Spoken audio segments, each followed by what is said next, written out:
Welcome back to Mapping Healthcare on KDRT 95.7 FM in Davis, California, where a medic with a map explores healthcare around the world, highlights people who improve it, and shares what we can learn from them. This is your host, Dr. Sheikh.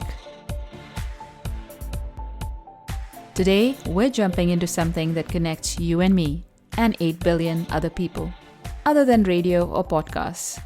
One Health. It's this idea that everything's connected: human health, animal health, and the health of our planet. And that if I want to solve big health problems, I can't just stay in my little doc box. I need to work across disciplines and species. So today we'll take a look at what One Health is, what it looks like when it's actually working, and understand why it's so important to each and every one of us. Think about diseases jumping from animals to people like we've seen recently, or antibiotic resistance that affects us and our livestock. These aren't separate issues at all. They really show what interconnectedness, what One Health is all about. So what's One Health kind of in a nutshell? At its absolute core, it's recognizing that our health, the health of animals, both the ones we have in our home and wildlife, the health of plants, and the environment we share, they're all deeply linked, interdependent. And if one part gets sick or damaged, its effects ripple through the whole system. Such as when human-made pollution affects animals, which then affects human food sources. One Health is about breaking down the walls between human medicine, veterinary medicine, and environmental science. And underlying that are some key principles, such as trying to make sure that one part of this web of human health, animal health, and environmental health is not promoted at the expense of the other. Another is going beyond just having different experts consult each other. It's about actually blending their knowledge, their methods to create something new. This concept isn't new. Back in the 1960s, a veterinarian named Calvin Schwab coined the term One Medicine. And his whole point was that human and animal medicine were two sides of the same coin, especially regarding diseases, food, and the environment, and they shouldn't be studied separately. You've probably heard about diseases that jump between animals and people, zoonoses, like rabies, Ebola, and bird flu. And you may have heard about superbugs, bacteria that have developed resistance to multiple antibiotics. This is a huge global problem, and these superbugs move through the food chain, through communities, hospitals, and international travel, making infections harder to treat in everyone, humans and animals. Climate change might not be the first thing people connect to One Health, but its links are incredibly strong.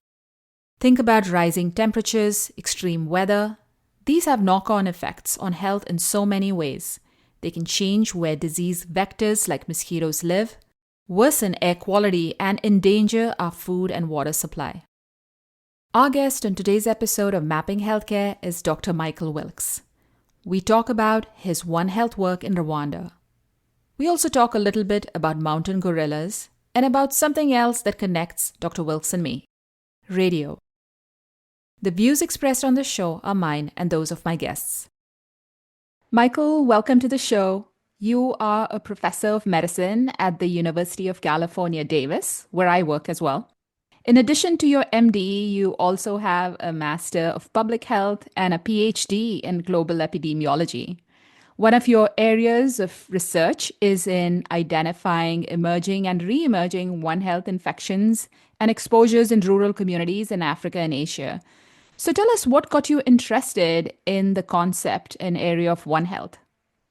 Yeah, well, Fat, that's a good question. I don't think there was one thing. I had trained in internal medicine and then moved to work for the New York City Department of Health. It was at a time when AIDS wasn't called AIDS. It was an epidemic in New York City.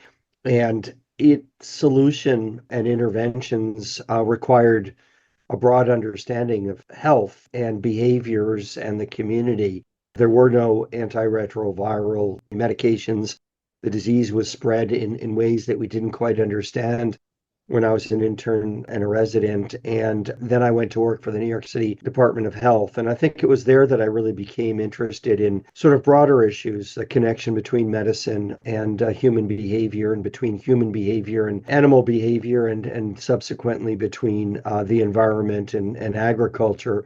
All of those things are what we call One Health. And the more I learned about them, the more I understood that to be a good doctor and to promote health most effectively required an understanding of all of these areas. And clearly, I'm not an expert in all of them, but I've worked hard to understand what I need to connect the dots and to look at, for example, human health. Huge antecedent is nutrition, and nutrition depends on healthy foods and healthy crops and healthy animals, but that depends on a climate that is sustainable. It depends on water sources that are free of toxins and pollutants and microplastics and the like. And so it's easy to see how, if you're just focused on a disease, it's easy to neglect some of these other things. But if you're focused on a population and reducing disease burden, you really need to look more broadly at some of these things. And Michael, like you, I have a background in public health, so I totally get this whole thinking behind moving from one on one patient care to looking at the surroundings that the people we take care of live in and what affects that. So let's focus on your work in East Africa. You've had long-standing experience working in Rwanda on One Health. And like in many other countries, the health of Rwanda's people, as well as its economy, depend on the health of its environment. So, what are some issues at the intersection of human, animal, and environmental health in this region? Rwanda sits at the intersection of three countries. On its western border is the DRC, the Democratic Republic of Congo. On its northern border is Uganda, and then there's Rwanda. Where that triangle, where they all intersect, is an area called the Virunga National Park. It is got land in each of the countries, and it's the only place in the world where mountain gorillas exist. Mountain gorillas exist in this jungle, and the jungle is getting smaller and smaller for a variety of reasons. First of all, unfortunately, they discovered oil nearby. And so oil companies have been sort of clawing to put in drilling rigs and the like. The second is that nearby there's huge natural resources in the ground, not only gold, but rare minerals that have become very popular in making batteries and other technologies.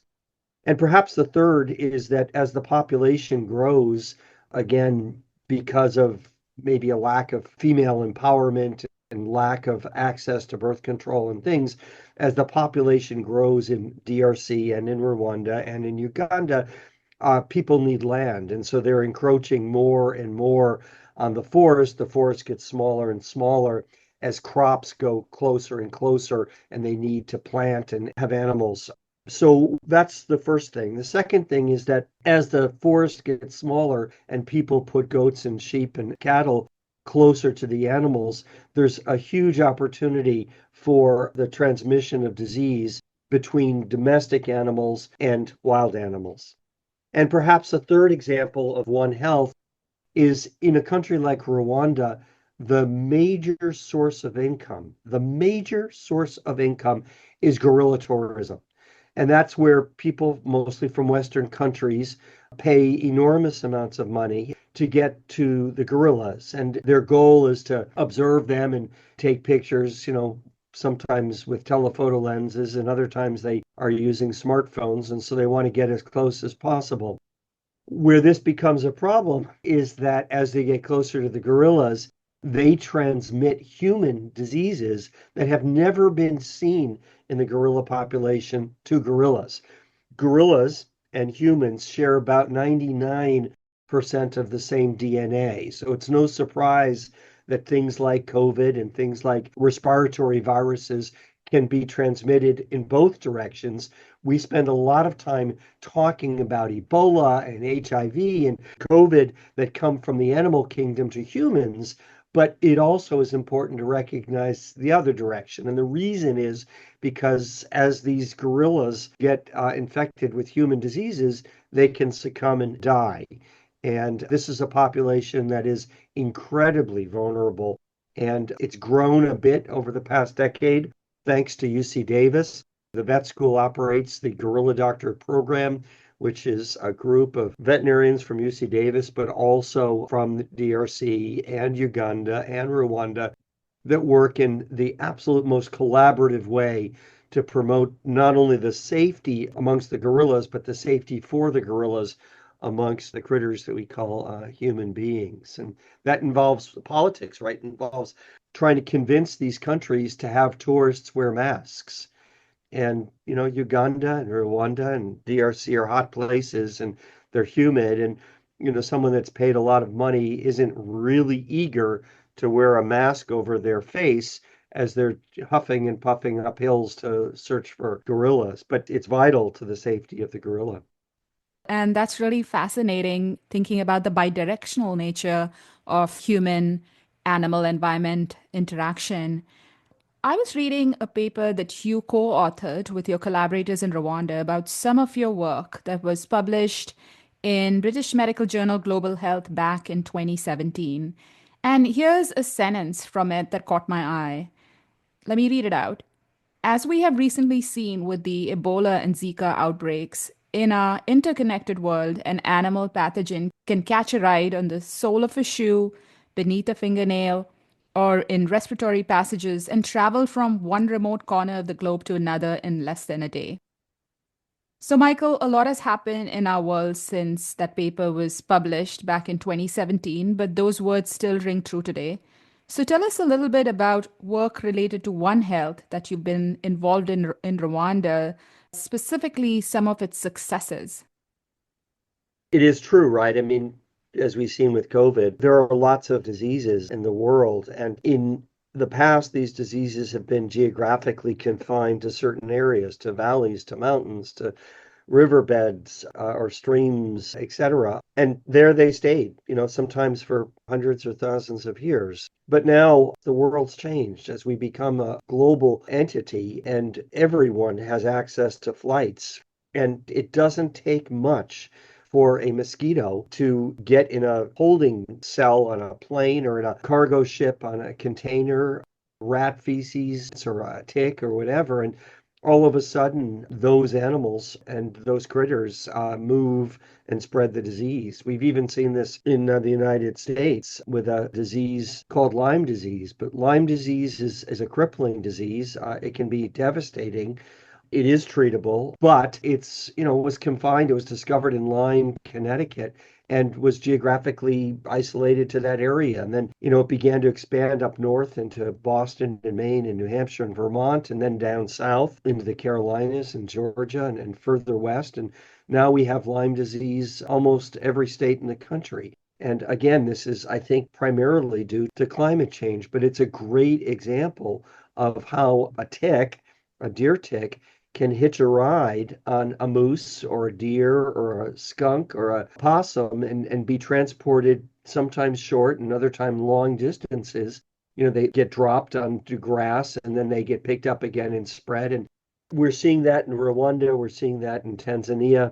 A project I'm working on right now to answer your question is a vaccine that's been developed at the vet school here at UC Davis to address a hemorrhagic virus called Rift Valley fever. It's a disease that could easily spread outside of the Rift Valley. Thousands of people die of the disease.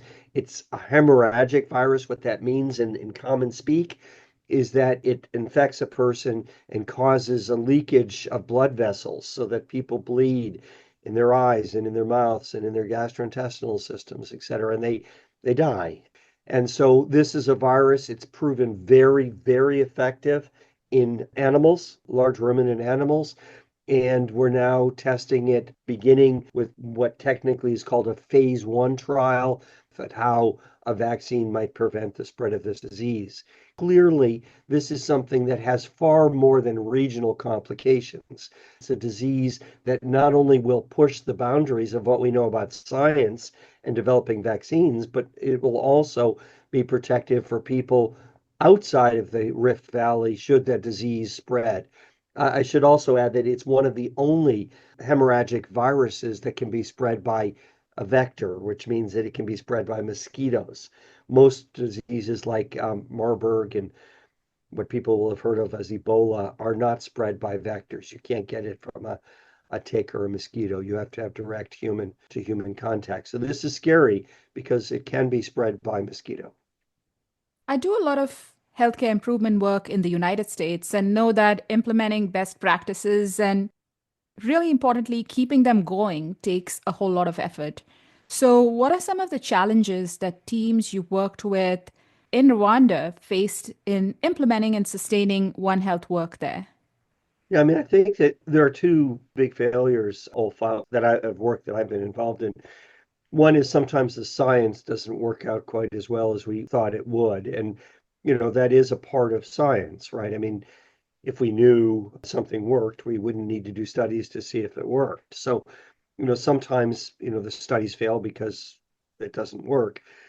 The other time, and there are lots of examples of this where the science is robust and it works, and we've shown that, you can prevent a virus from spreading from chicken to chicken, and that a virus in a chicken called Newcastle disease makes a 4 or 5 pound chicken weigh 2 or 3 pounds. It shortens the life expectancy of a chicken. And, listeners may say, well, that's great, but what do I care about a chicken?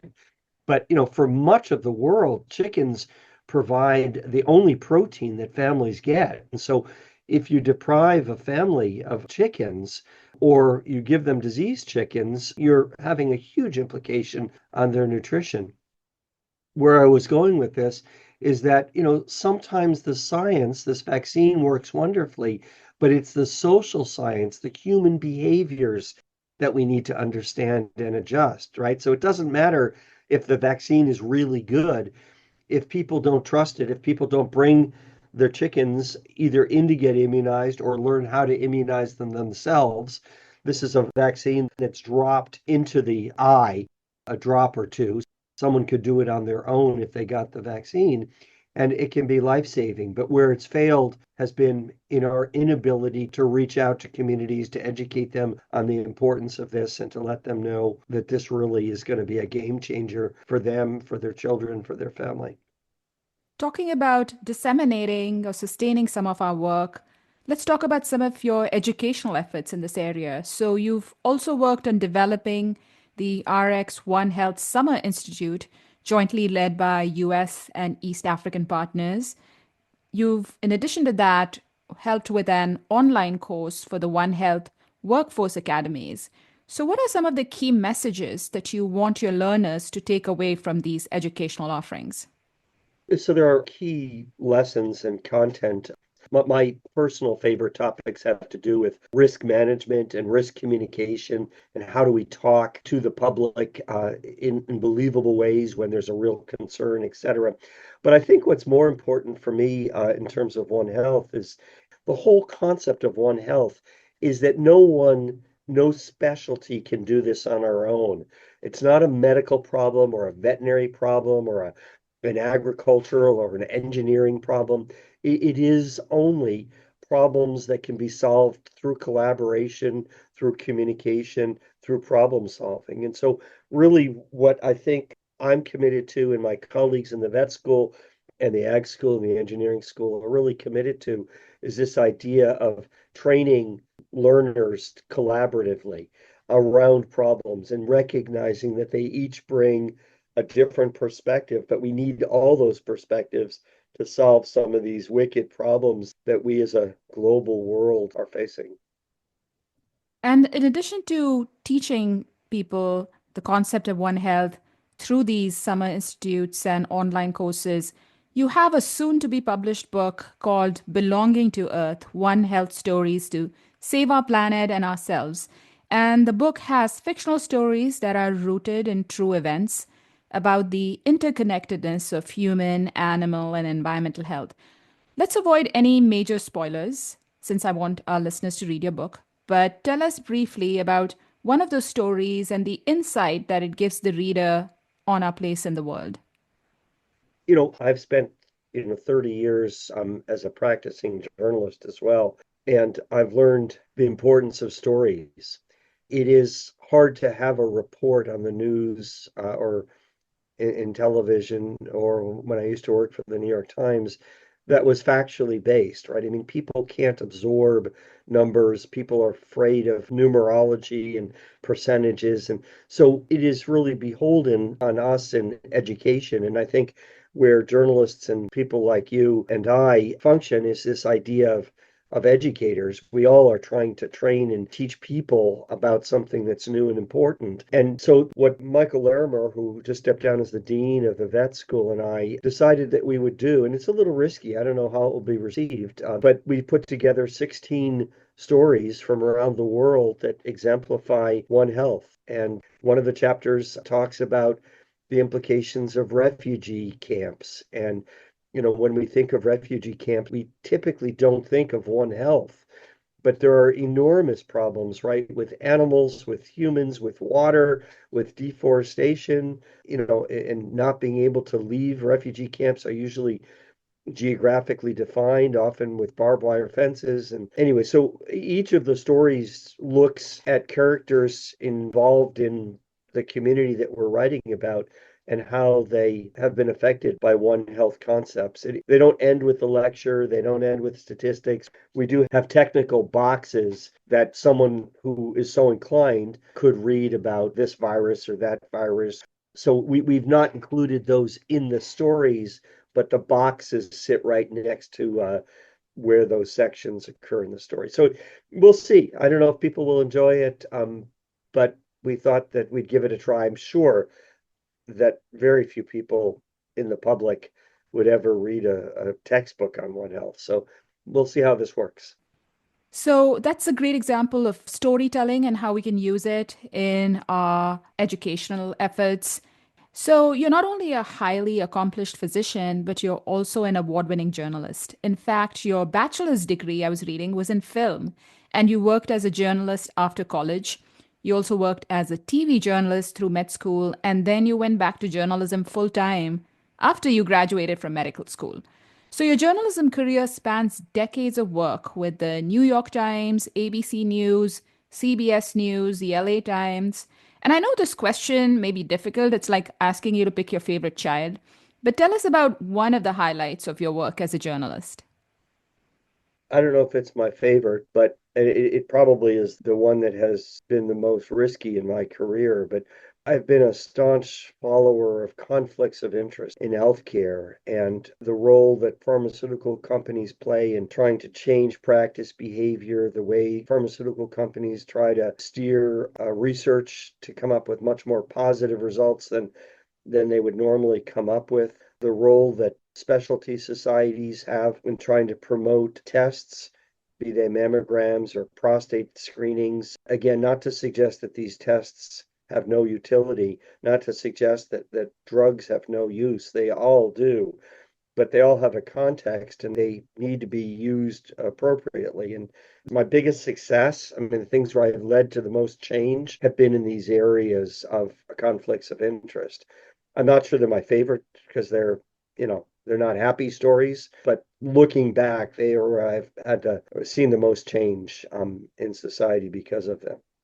Yeah, and I really appreciate your work, Michael, in that area. It's difficult work. As you said, it's risky work, but really is a job that needs to be done. And so, in addition to your work with newspapers and print media, you also have more than 20 years of experience in public radio. I really enjoy your health related radio show on KCRW. It's an NPR affiliate in Santa Monica. The show is called Second Opinion and is available online. Its concise format works really well with my attention span, especially these days. And each episode is a 5 minute digestible bite of a medical nugget. I've really been enjoying that. What's one piece of advice you'd give to someone like me who's a newbie to audio broadcasting? I think Alfred, I'd go back to stories. I think that with NPR, what I try to do is, when possible, anchor the thing I'm trying to explain to an example. You catch somebody with some struggle that they're having, some dilemma that they're involved in, and then back into what's the dilemma and why is it so controversial. And, I know that it's sort of trite, but it's the old, tell them what you're going to tell them and then tell them it and then tell them what you've told them. Most of the time, not all the time, but that formula works well. So I really appreciate your tip about grabbing your listeners' attention right away before you move on to the more scientific stuff. So, Michael, as we wrap up this interview, in addition to talking about your work, we also try to learn a little bit about the place featured on the episode. And the country of Rwanda is located in the Great Rift Valley of East Africa, a few degrees south of the equator. It's known as the land of a thousand hills because of its mountains and high elevation. And you're obviously a really busy person when you're in Rwanda, but when you want to take a break, what's one place you'd like to make sure a newcomer to the country checks out? It's an amazing place. It's one of the most densely populated pieces of land on the planet. As you say, it's by the equator, but it's quite high. So it's much more moderate temperatures than, say, you would find in Tanzania or Uganda. It's got some amazing animal parks. The the Virunga National Park we talked about, is definitely worth a trip to. That whole area is rich in terms of hiking. There's not a lot of flat hiking. It's a lot of up and down. It's strenuous, but it's beautiful and it's green and it's lush and they grow lots of rice. And, one of the major things I think that is beautiful, beautiful, beautiful are these tea plantations. That greenness, it makes for just beautiful hillsides, and the people are friendly, and the food is good, and the capital city, I've been going for 15 years and working there, and the capital city of Kigali has really been transformed, and now great restaurants and great music, and anyways, it's a great place to visit. Very, very different than Uganda or Tanzania or DRC or even Kenya. I mean, all of those places are worth seeing for different reasons. But if you've seen one, it doesn't mean you've seen them all. Thank you, Michael, for highlighting some of the things that I need to check out in Rwanda and also for your long-standing work in One Health, trying to get people to understand the importance of the intersection of human, animal, and environmental health for our health and well-being and also the health and well-being of our planet. Thanks, Holfat. It's been a pleasure to talk to you. So that was Dr. Michael Wilkes telling us about issues at the intersection of human, animal, and environmental health in Rwanda. We heard how One Health isn't just about reacting to crises like pandemics. It's broader. It includes prevention, improving overall health across the board, and being better prepared for emerging health challenges. All right, that's all I have for you today. This was your host, Dr. Sheikh. You were listening to Mapping Healthcare on KDRT 95.7 FM, where we explore healthcare around the world, highlight people who improve it, and share what we can learn from them. You can hear Mapping Healthcare around the world anytime on kdrt.org and wherever you get your podcasts.